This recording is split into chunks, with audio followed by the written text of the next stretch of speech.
आप सुन रहे हैं कहानी हमें भूत देखना है, जिसे लिखा है विदित शर्मा अघोरा ने और आवाज दी है सिड ने। सन 2017 अक्टूबर का महीना चल रहा था। वातावरण में हल्की हल्की ठंड शुरू हो गई थी। इसी हल्की हल्की ठंड के वातावरण में स्कूली बच्चे आपस में हंसी मजाक करते हुए साथ साथ विद्यालय जा रहे थे। विद्यालय जाते समय रास्ते में एक शमशान घाट पड़ता था, जिसे वैकुंठ धाम नाम दिया गया था। यात्रियों को या आने जाने वालों को असुविधा ना हो, इस बात का ध्यान रखते हुए शमशान घाट के रास्ते के बगल से एक दूसरा रास्ता निकाल दिया गया था, ताकि लोग शमशान घाट न जाकर के उस रास्ते से आया जाया करें। लेकिन बच्चे तो बच्चे, उन्हें क्या पता कि शमशान घाट के जाने वाला रास्ता सही है या गलत। कुछ बच्चों को दूसरा रास्ता पसंद आता था, लेकिन 3 बच्चे ऐसे थे जो हमेशा उस शमशान घाट के रास्ते से आया जाया करते थे। तीनों ही एक कक्षा में पढ़ते थे और तीनों के नाम प्रिंस, हेमंत और आर्यन थे। जब भी ये तीनों शमशान घाट के रास्ते से निकलते तो कभी कभार शमशान के अंदर जलती चिता को भी देखने लगते।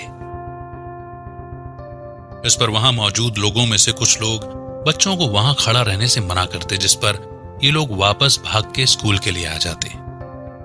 एक दिन की बात है, हेमंत आर्यन के घर गया कि कल संडे है, छुट्टी के दिन कोई प्लान है क्या। आर्यन बोलता है कोई खास प्रोग्राम तो मैंने नहीं बनाया है, प्रिंस से पूछ लो, उसके घर के पीछे मैदान भी है, उसमें मैच खेला जाएगा, उसको कोई आपत्ति ना हो तो। आर्यन प्रिंस के घर जाता है, साथ में हेमंत भी होता है। प्रिंस कहता है कि कल तो खाली रहेंगे, कोई खास काम नहीं है, तुम दोनों कल मेरे घर आ जाना, शाम को मैच खेला जाएगा। अगले दिन रविवार की शाम को आर्यन हेमंत के साथ प्रिंस के घर चला जाता है। 2 घंटे तक तीनों लोग मैच खेलते हैं। मैच खेलने के बाद प्रिंस की बड़ी बहन अंशिका तीनों के लिए नाश्ता चाय लेकर आती है। तीनों बड़े आराम से खाकर छत पर टहलने के लिए पहुंच जाते हैं। छत पर जाकर इधर उधर देखते हुए तीनों को सामने रोड से एक छोटी बस आती हुई दिखाई देती है। बस पर लिखा होता है लाश के वास्ते, और बस के ऊपर किसी की अर्थी रखी होती है। तीनों लोग ध्यान से इस बस को देखते रहते हैं। थोड़ी देर में बस वैकुंठ धाम नाम के शमशान के सामने जाकर रुकती है। लोग उतरते हैं, अर्थी को अपने कंधों पर उतारते हैं और शमशान घाट के अंदर ले जाते हैं। ये देखकर आर्यन प्रिंस से कहता है, शमशान चला जाए, चल चलकर देखते हैं कि लोग लाश को कैसे जलाते हैं। हेमंत भी इस बात से सहमत हो जाता है, लेकिन प्रिंस कहता है, नहीं नहीं, अभी वहां जाएंगे तो वहां कई लोग होंगे जो मना करते हैं। एक काम करते हैं, 6 बज रहा है, 2 घंटे बाद जाएंगे, क्योंकि मैंने कई बार देखा है कि रात में लोग लाशों को नहीं जलाते हैं, सूरज ढलने से पहले ही लाशों को जलाया जाता है। आर्यन और हेमंत प्रिंस की इस बात पर राजी हो जाते हैं। 2 घंटे बाद रात के तकरीबन 8 बजे तीनों लोग घर में किसी को बिना बताए शमशान पहुंच जाते हैं। शमशान में एक अजीब सन्नाटा होता है, एक अजीब सी शांति होती है। तीनों जगहों पर अलग अलग चिताएं जल रही होती हैं। 2 जगह पर चिताएं बिल्कुल ठंडी पड़ चुकी होती हैं। हल्की हल्की अभी भी उनमें आग लग रही होती है। तीनों शमशान में मौजूद एक बहुत बड़े विशाल पीपल के पेड़ को देखते हैं। शमशान में मौजूद लाइटों की रोशनी में उस पीपल के पेड़ में छोटी छोटी मिट्टी की हांडियां लटकी होती हैं। प्रिंस हेमंत से पूछता है, इन हांडियों में क्या होगा। हेमंत बताता है कि जो लोग मर जाते हैं ना, उनके लिए इसमें खाना पानी टांग के लटका दिया जाता होगा, ताकि मरने के बाद उनकी आत्मा इसमें से निकाल कर खाए। तीनों इस बात पर हंसते हैं। तभी पीपल के पीछे से एक बड़ी भारी आवाज आती है, कौन है वहां? किस बात की हंसी हो रही है? तीनों सहम जाते हैं। पीपल के पीछे से एक काले रंग का साया निकल कर आता है। रोशनी में आने पर पता चलता है कि कोई साधु है जिसने लंबे लंबे मोटे बाल रखे हुए हैं। नीचे केवल एक भगवा धोती पहनी है, ऊपर अजीब सी माला पहनी है, जिनमें से एक माला में हड्डी होती है। उसके एक हाथ में लोहे का एक चिमटा और दूसरे हाथ की मुट्ठी में कुछ बंद रहता है। तीनों उस साधु को देखकर डर जाते हैं। साधु पूछता है, यहां क्या करने आए हो रात में? रात में यहां कोई नहीं आता। तुम लोगों को असुविधा ना हो इसीलिए दूसरा रास्ता बनाया गया है। उस रास्ते से आया जाया करो, यहां से चले जाओ। इतना बोलकर साधु पलट जाता है। तीनों जाने लगते हैं, तब हेमंत कहता है, क्या आपने भूत देखा है? हेमंत की बात को सुनकर साधु को थोड़ा आश्चर्य होता है। वो बोलता है, क्या कहा? हेमंत फिर से कहता है, क्या आपने भूत देखा है? साधु को हल्की सी हंसी आ जाती है। वो हेमंत से कहता है, क्यों, तुम्हें क्या करना है? हेमंत कहता है, हम देखना चाहते हैं कि भूत होता है या नहीं। साधु कहता है, भूत देखोगे? पता चल गया कि अगर भूत है तो क्या करोगे? हेमंत कहता है, यकीन हो जाएगा। हम लोगों को मम्मी बहुत डराती है कि वहां नहीं जाओ, भूत रहते हैं। दादी भी डराती है, इधर आ जाओ। तो कम से कम भूत को देखने के बाद हम भूत से ये कहेंगे कि जब भी हम कहीं आया जाया करें तो हमारे सामने मत आया करो और हम लोगों को डराया ना करो। साधु हेमंत की बात सुनकर हंस पड़ता है और कहता है, जाओ बच्चों, तुम लोग जाओ, अभी बहुत ही छोटे हो। भूत किसी को डराते नहीं हैं और ना किसी के सामने आकर उनका रास्ता रोकते हैं। हां, जब कोई भूतों की चीजों को नुकसान पहुंचाता है तब भूत नुकसान पहुंचाते हैं। तुम बहुत छोटे हो, घर जाओ। साधु की बात सुनकर तीनों शमशान से वापस अपने घर आ जाते हैं। अगले दिन सोमवार को तीनों उसी शमशान वाले रास्ते से घर जाते हैं। शमशान के अंदर जाकर तीनों उस साधु को देखते हैं, लेकिन वो साधु इन्हें दिखाई नहीं देता। तीनों विद्यालय पहुंचकर इस बारे में सोचते हैं कि कैसे उस साधु से बात करके किसी तरह भूत देखा जाए। लंच के समय तीनों मिलकर खाना खाते हैं और एक प्लान बनाते हैं। 3 बजे छुट्टी होती है। तीनों विद्यालय से निकलकर वापस उसी शमशान के अंदर आते हैं और आकर शमशान में कुछ कुछ जगहों पर पत्थर के बने हुए चबूतरे होते हैं। उनमें से एक चबूतरे पर बैठ जाते हैं। चबूतरे पर बैठकर सामने कुछ दूरी पर 2 चिताएं जल रही होती हैं। उनको देखने लगते हैं, तब तक इनके पीछे से फिर वही भारी आवाज आती है, तुम लोग फिर आ गए यहां। तीनों झटके से अपनी गर्दन पीछे की तरफ मोड़ते हैं। इनको वही साधु दिखाई देता है जो कल रात में ही मिला था। साधु इनके सामने आता है। उसके हाथ में 2 केले और दूसरे हाथ में एक सेब होता है।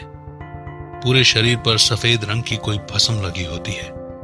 माथे पर लंबा गोल तिलक, दोनों भुजाओं में लाल रंग की अजीब से चिन्ह बने होते हैं और गले में वही हड्डियों की माला पड़ी होती है। साधु इनके सामने आकर केले और सेब तीनों को दे देता है और बोलता है, बच्चों, तुम लोग यहां ना आया करो। बार बार यहां क्यों आते हो? हेमंत कहता है, अब हमें एक बार भूत दिखा दीजिए, फिर हम लोग यहां नहीं आएंगे। साधु कहता है, तुम लोग अभी बच्चे हो, क्यों इन सब चीजों में पड़ना चाहते हो? आर्यन कहता है, अब हम लोग दोबारा कभी नहीं आएंगे, वादा करते हैं। आप बस एक बार भूत दिखा दीजिए कि क्या वाकई सच में भूत होते हैं। हम देखना चाहते हैं ना। साधु वापस जाने लगता है। 5 कदम चलकर रुकता है, वापस इनके पास आता है और इनसे कहता है, अगर तुम लोगों ने सच में भूत देख लिया तो दोबारा यहां नहीं आओगे। तीनों एक साथ कहते हैं, हां, हम दोबारा यहां कभी नहीं आएंगे, वादा करते हैं। साधु बोलता है, ठीक है, अभी जाओ, कुछ दिनों बाद दिवाली आने वाली है। दिवाली के अगले दिन सुबह मेरे पास आना। तीनों खुशी खुशी जाने लगते हैं। तभी साधु तीनों को रोकता है और बोलता है कि तुम तीनों को मेरे लिए एक एक चीज लेकर आनी पड़ेगी। तीनों बोलते हैं, बताइए क्या लाना है?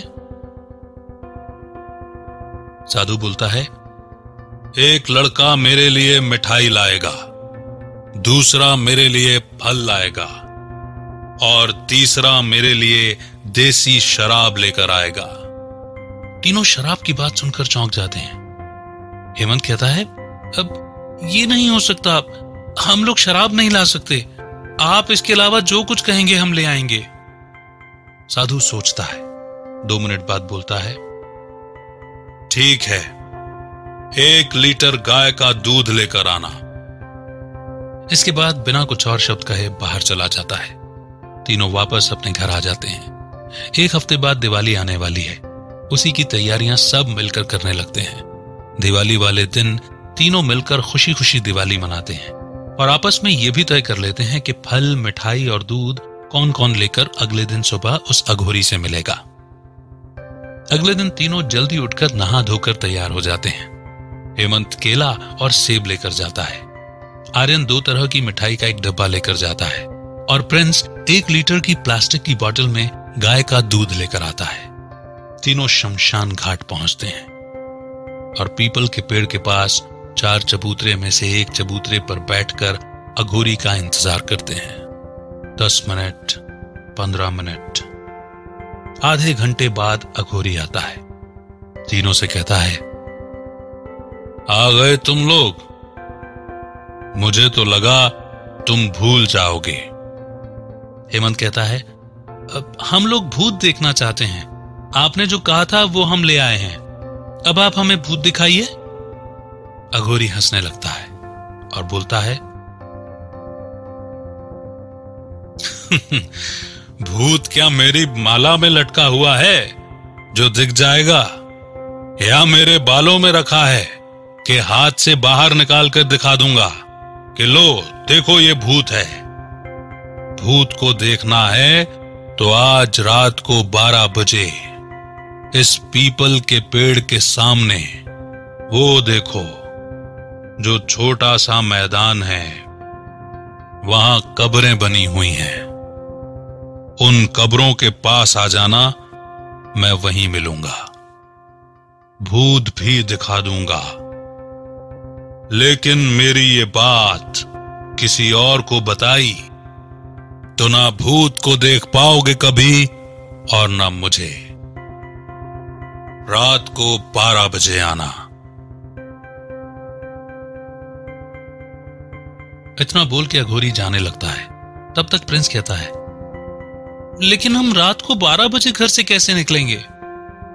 अघोरी पलटता और बोलता है कि ये तुम्हारा काम है, रात को 12 बजे आना। अघोरी चला जाता है। तीनों आपस में सोचते हैं कि रात को 12 बजे कैसे निकला जाए। तब हेमंत कहता है कि एक तरीका है। दोनों बोलते हैं, क्या? हेमंत कहता है कि मेरे घर के बाहर वाली बाउंड्री छोटी है, आज रात को तुम दोनों मेरे घर रुक जाना। 11:30 बजे बिना किसी को बताए हम तीनों चुपचाप बाउंड्री फांद के यहां आ जाएंगे। प्रिंस और आर्यन को हेमंत की बात ठीक लगती है। तीनों आपस में तय करते हैं कि आज की रात हेमंत के घर रुकेंगे और 11:30 बजे शमशान के लिए आ जाएंगे। तय प्लान के अनुसार तीनों शमशान से बाहर अपने अपने घरों के लिए निकल पड़ते हैं।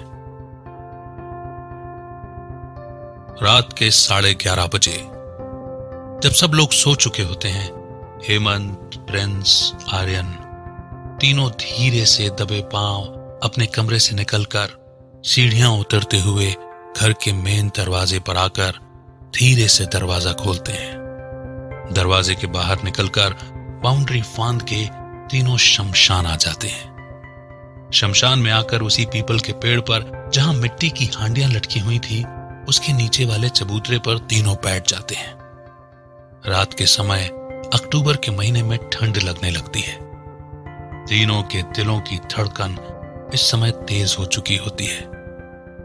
उन्हें डर लग रहा होता है कि हम लोगों ने भूत देखने की बात कह तो दी, लेकिन अगर इसका परिणाम गलत हो गया तो क्या होगा। 15 मिनट बाद खटखट की आवाज से तीनों चौंक जाते हैं। ऐसे लगता है जैसे कोई चलता हुआ इन्हीं की तरफ आ रहा है। इन्हें एक काले रंग का साया दिखाई देता है। तीनों घबराकर एक दूसरे का हाथ कस के पकड़ लेते हैं। रोशनी में आने से पता चलता है कि यह साया अघोरी है। अघोरी इन तीनों को देखकर मुस्कुराता है और बोलता है, आ गए तुम लोग। मुझे तो यकीन नहीं था कि तुम लोग आ जाओगे, लेकिन अब आ गए हो तो मेरे पीछे पीछे आओ। अघोरी इन तीनों को लेकर शमशान के दूसरे हिस्से में, जहां मुर्दों को गाड़ा जाता है, वहां ले आता है। वहां एक कोने में एक जगह ये तीनों देखते हैं कि एक लाल रंग का कपड़ा बिछा हुआ है। उसके ठीक सामने एक काले रंग का कपड़ा बिछा हुआ है, जिस पर नींबू, कुछ खास तरह के रंग लगे हुए पत्थर, अलग से डिब्बी में सिंदूर, अगरबत्ती, धूप बत्ती, चाकू, एक कटोरी में लाल रंग का शायद मांस, और बगल में ही एक शराब की बोतल रखी होती है। इन सामान के सामने एक आदमी की खोपड़ी देखकर तीनों का दिल मुंह को आ जाता है। तीनों का मन तो होता है कि इसी समय यहां से भाग जाएं, लेकिन मन ही मन तीनों एक दूसरे को देखकर ये सोचते हैं कि अब आ ही गए हैं तो भूत को देखे बिना वापस तो नहीं जाएंगे। आर्यन डरते डरते कांपती हुई आवाज में अघोरी से पूछता है, ये भूत है? अघोरी खोपड़ी हाथ में लेता और हंसता है। उसके हंसने से ऐसे लगता है जैसे शमशान में कोई हड्डियां आपस में रगड़ रहा हो। हा हा हा हा हा हा हा हा हा। अघोरी बोलता है, ये भूत नहीं है, भूत इसके अंदर आएगा। तुम लोग सामने गोल घेरा देख रहे हो, उस घेरे के अंदर जाकर बैठ जाओ, और चाहे कुछ भी हो जाए उस घेरे से बाहर मत निकलना। वहां से तीनों लोग 5 फीट की दूरी पर उस गोल घेरे के अंदर जाकर बैठ जाते हैं और एक दूसरे का हाथ पकड़ लेते हैं। सबसे पहले अघोरी एक बोतल जिसमें पानी भरा होता है उसको लेकर सारे सामान के ऊपर छिड़कता है, अपने ऊपर भी छिड़कता है। फिर वो दूसरी बोतल भी जिसमें शराब भरी होती है वो लेकर अपने ऊपर छिड़कता है। सारे सामान को सामने रखता है और उसमें थोड़ी सी शराब अपनी हथेली में लेकर उस इंसान की खोपड़ी के मुंह में डालता है। उसके बाद अघोरी अपने सामने एक छोटा सा हवन कुंड रख उसमें कुछ लकड़ियां डालकर अग्नि प्रज्वलित करता है और कुछ संस्कृत के शब्दों से संबंधित मंत्र बोलने लगता है। मंत्र से इन लोगों को कुछ समझ में तो नहीं आता, लेकिन इन लोगों को यह जरूर पता चल जाता है कि अघोरी भूत को बुला रहा है। 10 मिनट बाद आर्यन घड़ी देखता है। 12:05 हो रहे होते हैं। तभी अचानक आंखें बंद किए हुए अघोरी बोलता है, आ गया तुम्हारा भूत। डर के मारे आर्यन, हेमंत और प्रिंस तीनों की सांसें रुक जाती हैं। धड़कनें दिल की तेज हो जाती हैं। तीनों एक दूसरे का हाथ कस के दबा के पकड़ लेते हैं। अघोरी मानव कंकाल की खोपड़ी धीरे से दोनों हाथों से उठाकर चलते हुए उस अग्नि के छोटे से कुंड में बीचों बीच रख देता है। सही से खोपड़ी को बैठाने के बाद अघोरी दोनों हाथों को उल्टा करके आपस में चिपकाकर आंखें बंद करके धीरे धीरे होठों से कुछ मंत्र पुटपुटाने लगता है। तीनों आश्चर्य से देखते हैं कि अघोरी ने जलती हुई अग्नि में मानव कंकाल की खोपड़ी को जब अग्नि के कुंड में रखा था तो अघोरी के न हाथों में कुछ जला और ना ही उसे तेज आंच का कुछ महसूस हुआ। कुछ ही सेकंड बीते होंगे कि शमशान में हल्की सी आंधी चलने लग जाती है। पेड़ों के पत्ते खड़खड़ खड़खड़ आवाज से एक दूसरे से टकराने लगते हैं। जिस पीपल के पेड़ पर इन्होंने हांडियां लटकी हुई देखी थी, वो हांडियां धीरे धीरे हिलने लग जाती हैं। तीनों लड़के डर के मारे एक दूसरे को कस के पकड़ लेते हैं। लेकिन अघोरी वैसे ही चुपचाप शांत अपने होठों से मंत्र पुटपुटा रहा होता है। उसे बाहरी स्थिति से कोई मतलब नहीं होता कि बाहरी वातावरण में क्या हो रहा है। तभी अग्नि के उस छोटे से कुंड में जो मानव कंकाल की खोपड़ी रखी होती है, उस खोपड़ी के दांत आपस में कट कट आवाज करने लगते हैं। तीनों लड़कों के माथे से पसीने की बूंदें निकलकर गालों तक आ जाती हैं। तीनों ध्यान से देखते हैं। मानव कंकाल की खोपड़ी कट कट आवाज करती हुई अग्नि के कुंड से धीरे धीरे ऊपर हवा में उड़ती है। कुंड के बिल्कुल ऊपर आकर वो खोपड़ी रुक जाती है। तीनों ध्यान से उस खोपड़ी को देख रहे होते हैं। खोपड़ी अघोरी की तरफ घूमती है, वैसे ही कट कट करके आवाज निकालती है, फिर वापस इन तीनों लड़कों की तरफ कट कट आवाज करती हुई धीरे धीरे इनके करीब आने लगती है। तीनों लड़के एक साथ चिल्लाने लग जाते हैं, बाबा जी इस खोपड़ी को रोक लीजिए, बाबा जी इस खोपड़ी को अपनी तरफ बुला लीजिए। लेकिन अघोरी पर उनकी बातों का कोई प्रभाव नहीं पड़ता। ऐसा लगता है जैसे उसे बाहर का कुछ सुनाई देना बिल्कुल बंद हो गया है। वो वैसे ही चुपचाप दोनों हाथों को उल्टा जोड़कर अपने होठों से मंत्र बोल रहा होता है। प्रिंस की अचानक चीख निकल जाती है। दोनों बच्चे प्रिंस को कस के पकड़ लेते हैं ताकि वो घेरे से बाहर ना गिर जाए। दोनों डरते डरते अघोरी की तरफ देखते हैं। अघोरी धीरे से आंख खोलता है। उसकी आंख खोलते ही मानव खोपड़ी हवा में ही पीछे जाने लगती है। पीछे जाकर वापस अघोरी के सामने खोपड़ी जमीन पर बैठ जाती है। अघोरी शराब की बोतल में से थोड़ी शराब निकालकर खोपड़ी पर डालता है, खड़ा होता है और बच्चों के पास आता है। उसके एक हाथ में एक गिलास में शायद पानी होता है। वो पानी हेमंत को देकर कहता है, इस लड़के पर ये थोड़े से छींटे डालो और उसे पानी पिलाओ। हेमंत तुरंत अघोरी की बात मान जाता है। 2 मिनट बाद प्रिंस को होश आ जाता है। रात के 2 बज चुके होते हैं। अघोरी तीनों से कहता है,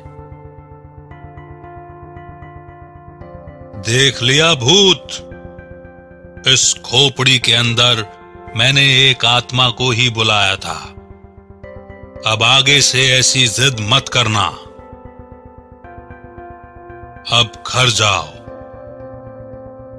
तीनों लड़के अघोरी के सामने हाथ जोड़कर घर के लिए भागने लगते हैं।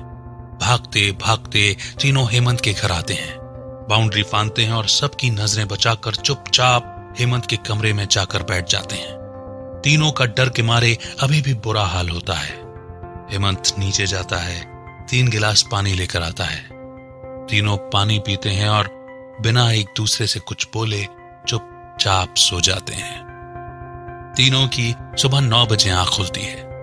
तीनों आपस में यह तय करते हैं कि अब हम कभी शमशान नहीं जाएंगे, क्योंकि जिस तरह भगवान का अस्तित्व है उसी तरह शैतान का भी अस्तित्व है। हम लोगों को ईश्वर के बताए रास्ते पर चलना चाहिए। शैतान, भूत, प्रेत, अघोरी, तांत्रिक, इन लोगों से कभी कोई मतलब नहीं रखना चाहिए। तीनों आपस में यह वादा करते हैं कि अब कभी दोबारा वो शमशान वाले रास्ते पर नहीं जाएंगे और ना ही उस अघोरी से दोबारा कभी जिंदगी में मिलेंगे। तीनों अच्छे नागरिक बनेंगे और माता पिता द्वारा बताए रास्ते पर ही चलेंगे।